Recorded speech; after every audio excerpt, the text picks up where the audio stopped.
final whistle goes in front of a rapidly emptying away end, marching off together, as it were.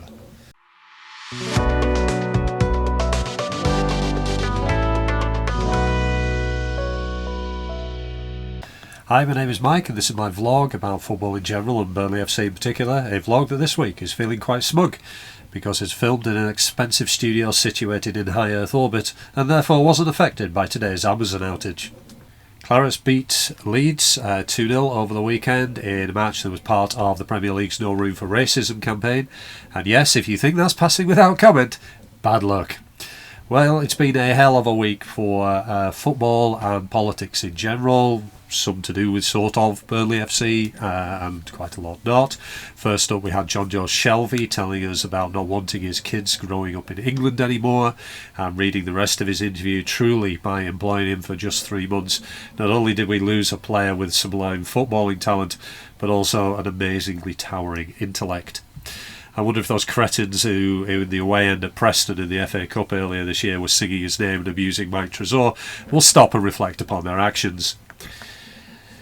And then we have the ongoing issue of Maccabi Tel Aviv fans being banned from the Aston Villa game. I never thought that I would see a Prime Minister of this country coming out in support of racist football hooligans with a long history of violence and racism over the choices of his own police force. But then this is the country that we inhabit. If only I actually cared about that when English football fans went abroad and faced the police forces in other countries, such as when Liverpool went to the Champions League final in Paris, or something like that. And of course, in newspapers, in the media, online, in forums, this is yet another opportunity for racists to be openly racist, just this time about football. And of course, when those self-same Maccabi fans got a match banned this weekend due to hooliganism, let me just check the thread online. Oh, not updated. Wonder why. And of course there was the minority booing the knee on Saturday. Now, by reports and the sound in the ground, it seemed largely, but not completely, coming from the away support, and it was drowned out by applause. But I have to point out that because some people, including Burnley fans, chose to boo the knee, and I'm going to call it out for what it is, a small number of racists being racist. Of course, these people's idea of a good day out is to shout at hotels and hoist flags on lampposts, and their idea of free speech is to invade a football pitch, to call Gary Neville a traitor for exercising his free speech. And then they go online into football forums to be racist and openly support a genocide, and then do the racist act of booing the knee, and finally say politics shouldn't be in football. I agree, I don't want politics in football, but you were the one bringing your politics into it, so not me. So shut up, you disingenuous, genocide-supporting fucking racists. Remember, my vlog, my rules. And on that note, there was a football match on Saturday. One I was delighted to be at, given the events of the past month, even if it wasn't actually that good a game. Yeah, Clarets beating Red Bull Yorkshire 2-0 in a game that was, as I say, not the most entertaining in the world. But, you know, I thought it was alright. I enjoyed myself. Like I say, I've had a month away from, the month from hell. So, to actually even just be there was a bonus. In terms of the lineup, we had Axel Tuanzebe. I will get that wrong. I'm going to call him Axel in order to avoid insulting him. In centre back instead of Ekdal, now as a founding member of the Ekdal fan club. I'm a little disappointed to see that. I think Ekdal's been really, really good this season, but Axel was really good. It kind of first few minutes sort of like wasn't particularly sure, but then he grew into it. Absolutely no complaints. Thought he played very, very well alongside Esteve. In terms of the tactics, I was a little sort of disappointed. We've been kind of playing good open football for the start of the season, having a go, Liverpool game aside, but mentioning that Liverpool game, we kind of went to the idea of, well, here's the ball and we'll try and keep you out, which I thought was a little bit disappointing against the Leeds side, who, let's be honest here, do not look very good at all. I believe, as the saying goes, if they are the champions of the championship last season, then it must have been a really poor league. But yeah, it was a case of, kind of giving them the ball, waiting for them to pass it around, which they did a lot of. Just pass. They would not shoot. They weren't taking chances. So basically all we had to do was wait for a cross to come in. It would either be cleared, it would either miss the target completely, or it might create a sort of half chance that they were putting us straight over the bar. I saw the Sky highlights. They said that Clarets in the first 18 minutes had touched the ball twice in the opposition penalty box, but that became 3 when Walker put in that cross. And when you see a cross like that, and there is a moment inside the ground where everybody kind of just knows how good a cross that is. You know before it's got to any kind of target that that is an absolute peach of a cross. It was gift wrapped with a bow, a ribbon, a nice card and flowers for Ugachukwu to put in unmarked, completely unmarked, into a gaping net. And after 18 minutes we're 1-0 up, having done nothing really, nothing too much at the back, just keeping Leeds out, nothing up front, and yet we're 1-0 up in what was a crucial game, and Parker's tactics beginning to kind of be justified. We did kind of get away with one thing that kind of does bug me a little bit about the tactical setup we have is that there is always a lot of space at the far post for a team to exploit, and we kind of saw that with Aronson sneaking in the back a bit, having the ball. Dubravka makes a save, one of those, and then it comes onto the post, one of those where the keeper kind of makes his look, if you know what I mean. He kind of makes his look to get it onto the post. That was a good save, but it kind of shows, and I think I've seen this a few times, is there's always that space at the back post in terms of the way that the fullback and the midfielder in front of him, I've got a lot of time for Walker and Brun Larsen on the right hand side. They seem to cover each other really, really well. Jaden Anthony and Hardman don't have that same connection at all. There's always seems to be someone running back going, shit, there's a player over, or something like that. It just doesn't seem to work the same way, and I don't really have a massive amount of confidence in whoever is in front of Hardman, because they're not working in the same way that Brun Larsen, so they're not defensively responsible in the same way that Brun Larsen was. I've seen quite a bit of criticism of Brun Larsen. I'm like, well, he didn't really have a lot to deal with. Anthony didn't have a massive amount to deal with, but didn't have a good game at all. Having said that, he's had decent seasons so far. You're allowed to have an off day. Brun Larsen, I thought, was solid. He's always solid. He's 7 out of 10 every week. Him and Walker, really worked well together. There was a free kick. Dubravka never ever catches the ball, so it kind of looked a little bit more spectacular than perhaps it needed to be, but that's fine. And Clarets go in 1-0 up.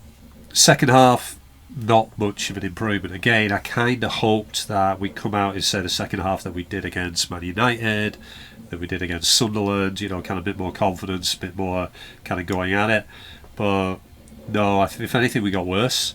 A lot of loose passes, a lot of giving the ball back, a lot of not really knowing what to do when breaking out of defence. Leeds were there for the taking, I thought. There could have been more, but we were sloppy, very sloppy, I think. And thankfully, we were up against a team that, by the time Harrison fired that volley over, or into the ground and over, they were sort of, firing the ball over the bar all the time, like it was trying to go for rugby conversions. I was so impressed by the commitment to the bit. Bogle managed to get it over the bar from 2 yards, but he managed to do that after Chowner scored. It was funny. There was nothing in the 10 minutes or so leading up to that goal that said that sort of thing was happening. Walker hairs down the right hand side, leaves everybody for dust, despite the fact he's 35 years old. Ball gets recycled back to Loom, and he just goes, sod this for a game of soldiers, and smashed it into the top corner. And everyone in the ground was like, where the hell did that come from? There was nothing that indicated the game was going to have a moment of genius like that. Everybody was stood on their feet for a few extra seconds going, what the hell did I just see? Wonderful, wonderful goal that should be a goal of the season contender. If it was scored by another team, by an Arsenal, a Man United, Liverpool, you'd be seeing it all over the place. But, it really should be a goal of the season contender. And that was pretty much that. It didn't matter, Leeds could have passed the ball around, they'd still be passing the ball around. But Clarence just kind of saw the game out fairly well, that Bogle chance notwithstanding. Substitutions, they were fine. Fleming got again a bit of criticism. Whoever plays that role, whether it's Foster or Fleming, whoever plays that number 9 role is one of the most thankless tasks in football. You're going to run around a lot. You're going to get scraps at best. I kind of think that tactically, we feel like we've got a plan for 10 players, and having that 11th player is just kind of whatever. Because we're just, we're not really working it out of defence. It's smashed forward, usually nowhere near the player. It's a thankless job. But, he kept going. Although, I've got to be honest, there was a VAR check. Apparently he tangled with a Leeds player. There was a VAR check. And there was also a couple of times where he was a bit astray with his leg and with his elbow. And I think he's got to watch that a little bit. You can get away with it in the Championship. There's no VAR in the Championship. You kind of get away with it there. I don't think you're going to be able to get away with it so much in the Premier League. So the game kind of peters out a little bit, and the final whistle goes in front of a rapidly emptying away end, marching off together, as it were. 2-0 in their cup final, and for all their attacking prowess and all their giving it the big I am, I didn't see anything out of that Leeds side that kind of made me think, well, they're going to stay up. There's just nothing there. This is allegedly an attacking open side that has gone 270 minutes against the Burnley side and scored precisely 0 goals while conceding 3. But then that's kind of what Burnley do. That's one of the things I like about being a Burnley fan. We walk comparatively quietly and we carry a big stick. That's one of my favourite things. Is we've no respecters of reputation or of name. Teams come to Turf Moor giving it the big I am, and just tend to get beat, and no team gives it a bigger I am than Entitlement FC. At which point they've been calling us dross, and they were giving it champions again, or we deserve to be in the Premier League. I did the vlog before, this is a team that spent 4 out of the last 21 seasons in the Premier League, and it looks like it's going to stay at 4. Because there's nothing there in that tide. And, you can sit around and you go, it's just Burnley. Well, Burnley keep beating you. That's the way it goes. We keep doing it. Maybe at some point they'll look in a mirror and go, this team that keeps beating them, I think it's 5 out of the last, or unbeaten in the last 6 or 7, is actually a bit better than they keep thinking we are. But I don't know, that would require a self-awareness out of a Leeds fan base that hasn't demonstrated self-awareness since I started watching football.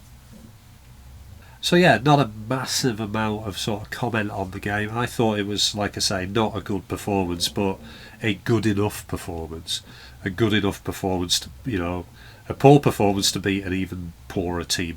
And that's 3 welcome points, 3 more welcome points, gives us 7, all at home. Could have been 9 if it wasn't for various things, but I think that's a fairly reasonable sort of return so far given the schedule we have. I know Leeds are higher than us in the league. I know Sunderland are. People go, why aren't Sunderland getting the plaudits? Because, well, first off, you're a promoted side, you're not getting the plaudits, and second off, have you seen your schedule compared to ours?